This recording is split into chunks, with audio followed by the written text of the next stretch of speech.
Hello friends, welcome to our channel. आज हम एक एसेट के बारे में बात करेंगे जो कि है सोवरेन गोल्ड बॉन्ड। मैं ज़्यादा डिटेल में इसको एक्सप्लेन नहीं करूँगा, काफ़ी वीडियोस अवेलेबल हैं यूट्यूब पे, आप देख सकते हैं।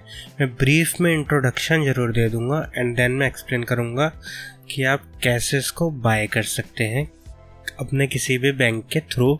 तो what is sovereign gold bond? मुझे एक इमेज मिली है इंटरनेट पे जो कि इसको बहुत अच्छी तरह से एक्सप्लेन करती है। बेसिकली ये गोल्ड बॉन्ड है, डिजिटल गोल्ड मैं कहूँगा, जो कि गवर्नमेंट ऑफ इंडिया और आरबीआई प्रोवाइड करती है। इसमें कोई फिजिकल गोल्ड नहीं होता, ये एक सर्टिफिकेट की तरह प्रोवाइड किया जाता है कि आपके पास इतना गोल्ड स्टोर है। एलिजिबिलिटी कुछ नहीं है, इंडियन रेजिडेंस होना चाहिए। डिनोमिनेशन का क्या कॉन्सेप्ट है कि आप मिनिमम 1 ग्राम बाय कर सकते हैं, मतलब इट्स नॉट लाइक और म्यूचुअल फंड कि आप फ्रैक्शन में बाय कर सकते हैं। आपको 1 ग्राम मिनिमम लेना पड़ेगा और मैक्सिमम 4 kg तक। इसका जो मैच्योरिटी पीरियड है वो 8 साल का होता है डिफ़ॉल्ट, मींस 8 साल आपको होल्ड करना पड़ेगा।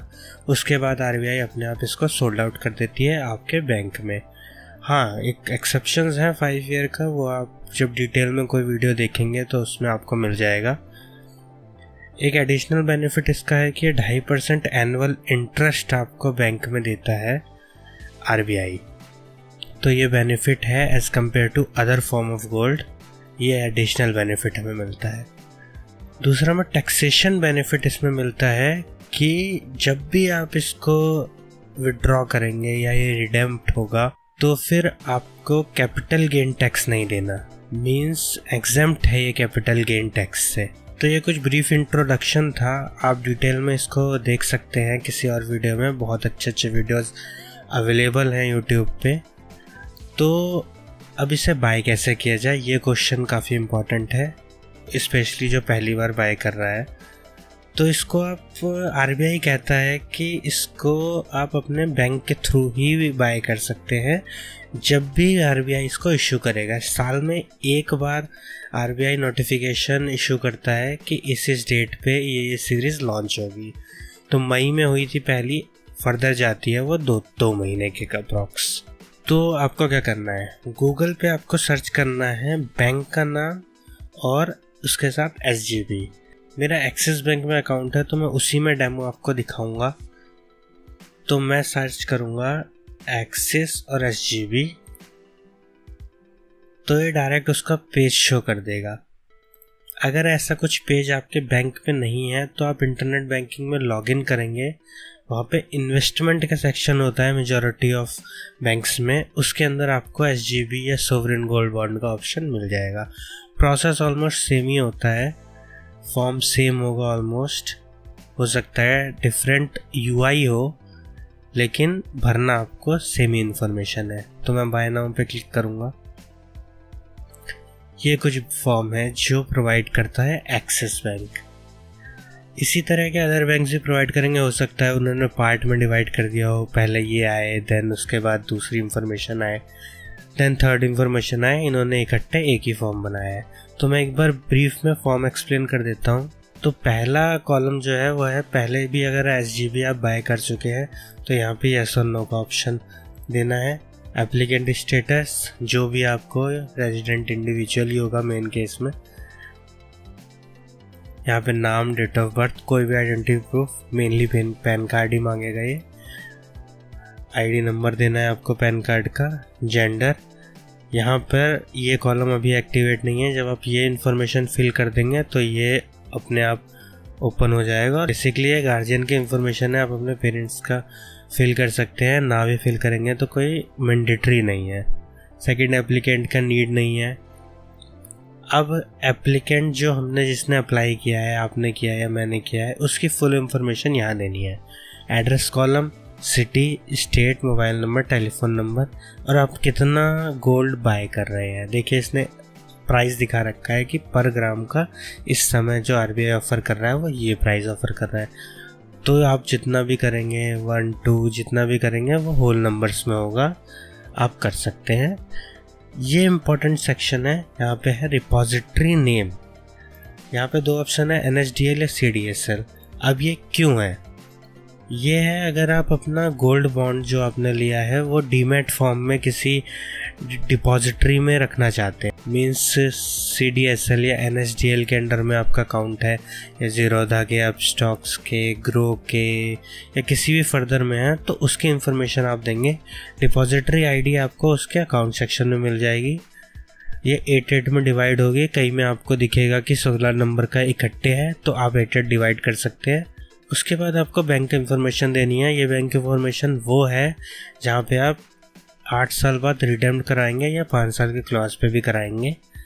तो इस अकाउंट में आपका इंटरेस्ट भी आएगा और इसी अकाउंट में आपका विड्रॉल अमाउंट आएगा। टोटल अमाउंट ही अपने आप सिलेक्ट हो जाएगा। उसके बाद नॉमिनी का ऑप्शन है। इन द फ्यूचर आपको कुछ हो सकता है, इन द फ्यूचर आपको कुछ हो जाए तो कौन इसको रिडीम करा सकता है। तो नॉमिनी की इन्फॉर्मेशन यहाँ आएगी।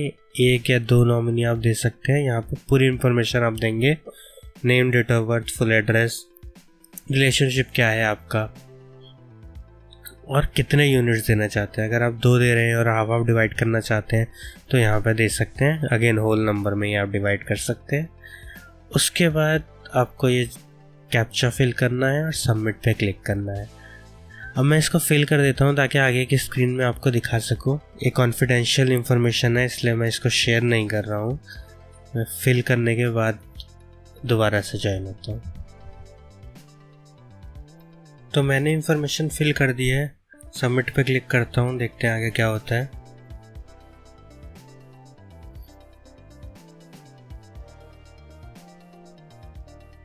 ये फुल इंफॉर्मेशन प्रोवाइड कर रहा है।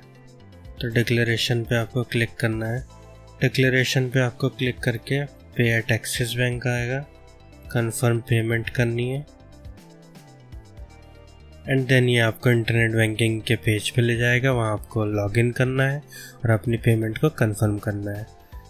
मैं लॉगिन और पेमेंट करके आपको फिर मिलता हूँ। पेमेंट करने के बाद एक एक्नॉलेजमेंट रिसिप्ट आपको मिल जाएगी, जो कि कुछ इस तरह होगी।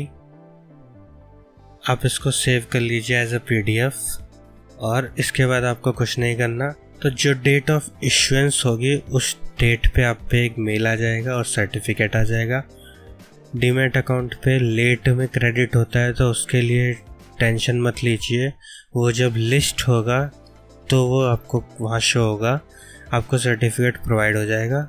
उसमें आपको इन्वेस्टर नंबर भी मिल जाएगा जो कि यूनिक होगा। नेक्स्ट टाइम अगर आप कभी SGB लेंगे तो आपका वो ऑटोमेटिकली लिंक हो जाएगा और उसी नंबर पे एज अ बैंक अकाउंट और एज अ अकाउंट नंबर वो वैलिड होता है गोल्ड बॉन्ड के लिए। उसी पे आपके और भी फंड्स इकट्ठे हो जाएंगे।